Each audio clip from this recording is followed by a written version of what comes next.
Olá, está no ar o Jornal da Câmara. O trabalho infantil é responsável por estatísticas vergonhosas para o Brasil. O país é o terceiro na América Latina que mais explora o trabalho de crianças e adolescentes. E o Rio Grande do Sul acompanha esses números. Hoje o Jornal da Câmara recebe o procurador Fabiano Rous Bezerra, representante do Ministério Público do Trabalho. O órgão acaba de lançar aí uma campanha contra o trabalho infantil. Fabiano, bem-vindo ao Jornal da Câmara. Eu que agradeço o espaço. Bem, realmente foi lançada a campanha no início da semana anterior, a partir do dia 12, que é o Dia Mundial de Combate à Exploração do Trabalho Infantil. E essa campanha tem a finalidade de conscientizar as pessoas da nocividade do trabalho infantil. É muito difundida uma visão idealizada do trabalho infantil, ainda infelizmente, que vê no trabalho infantil uma forma de capacitação da pessoa em formação para uma vida futura, quando na verdade as estatísticas e os estudos que constituem consenso na comunidade internacional apontam justamente o contrário. O trabalho infantil gera um futuro subemprego, gera evasão escolar, gera uma série de males que, ao contrário do que pensam essas pessoas, acabam por prejudicar a pessoa em formação.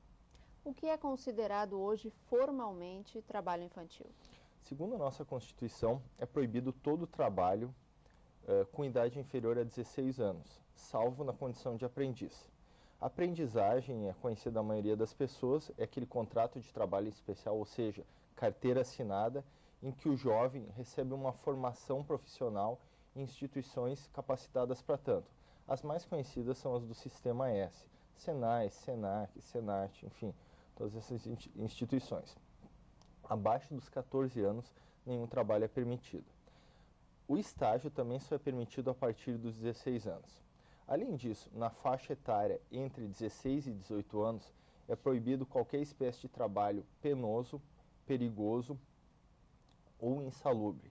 Além disso, é também proibido o trabalho nas ruas em condições que prejudiquem a moralidade que coloque essa criança, esse adolescente em contato com situações que prejudiquem a moralidade. E qual é a situação hoje no Rio Grande do Sul? A gente tem os dados aqui que seriam cerca de 126 mil crianças e adolescentes em situação de trabalho nessa faixa etária entre os 5 e os 15 anos de idade. Mas quais são os trabalhos mais comuns em que se encontram esses casos? Como o trabalho infantil é proibido, a situação da criança e do adolescente trabalhando, ela é sempre uma situação informal, é sempre uma situação de subemprego, são os piores trabalhos possíveis, trabalhos em lixão, exploração nas ruas e o trabalho doméstico também. O trabalho doméstico nós temos que deixar claro que ele abrange tanto o trabalho em que uma família contrata uma criança ou um adolescente, como aquele que os próprios pais exploram o trabalho dessa criança e do adolescente. Então nós vamos sempre encontrar trabalho formal, não é possível, mas trabalho em situações em que uma empresa funciona formalmente, contratando mão de obra, nós também não vamos encontrar pela proibição.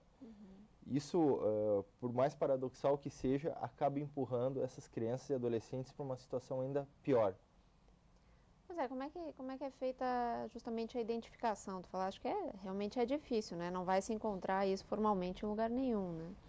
A identificação se faz através de denúncias. No âmbito doméstico isso é um pouco mais difícil. Trabalho nas ruas, em lixões, nós temos o Ministério Público e todos os entes que trabalham contra a exploração do trabalho infantil, o Ministério Público do Trabalho, Ministério Público Estadual, conselhos tutelares, outras entidades, conseguem ver essa realidade e tomar providência, embora a solução desses casos, inclusive vamos abordar isso logo adiante, não seja tão simples. Quanto ao trabalho doméstico, só nos resta contar com as pessoas próximas e, acima de tudo, conscientizar as famílias. Essa questão de haver ainda uma condução às piores formas de trabalho é curiosa. O trabalho doméstico é assim também. A criança e o adolescente que trabalham no âmbito doméstico acabam recebendo uma remuneração inferior ao que receberia um adulto, porque justamente o empregador tem essa ideia de que está ajudando essa pessoa. Ele se sente fazendo uma caridade, fazendo uma ação assistencial. e isso acaba perpetuando a exploração e ainda aumentando a exploração. E no âmbito familiar, as estatísticas são de que essa exploração do trabalho acaba levando a outros abusos, né? Com certeza, o trabalho doméstico ele é uma situação com mais risco que as pessoas imaginam. Começa que o ambiente doméstico ele é perigoso, envolve contato com produtos químicos, envolve contato com fogo, sujeição a queimaduras, ele é penoso, ele não é um trabalho que não envolve esforço físico, ao contrário, ele envolve esforço físico. E também sabemos que ele expõe a criança em contato em ambientes fechados com adultos, com terceiros, no âmbito doméstico, enfim, acaba sujeitando essa pessoa em formação a toda espécie de risco, inclusive ao abuso sexual, que é o pior deles.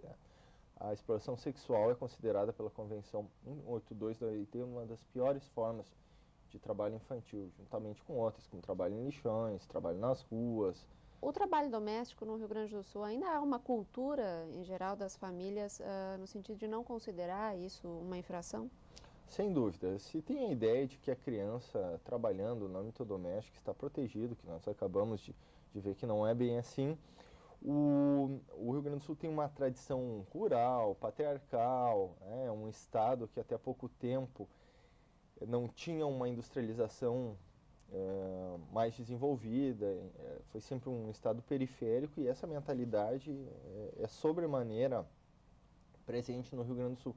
Eu estava vendo as estatísticas do censo do IBGE, a região sul, porque a realidade de Santa Catarina e até certo ponto Paraná é muito semelhante do Rio Grande do Sul.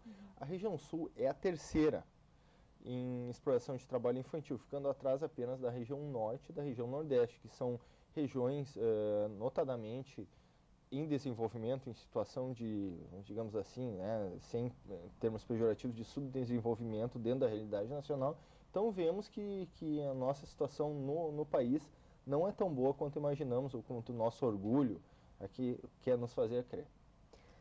E nessa questão do desconhecimento, né, o Ministério Público já vem investindo em campanhas há alguns anos, né? Neste ano, qual é o plano com essa campanha nova? Nós estamos há 4 anos fazendo essa campanha, ela se alterna, um ano contra a exploração do trabalho infantil, outro ano contra a exploração sexual.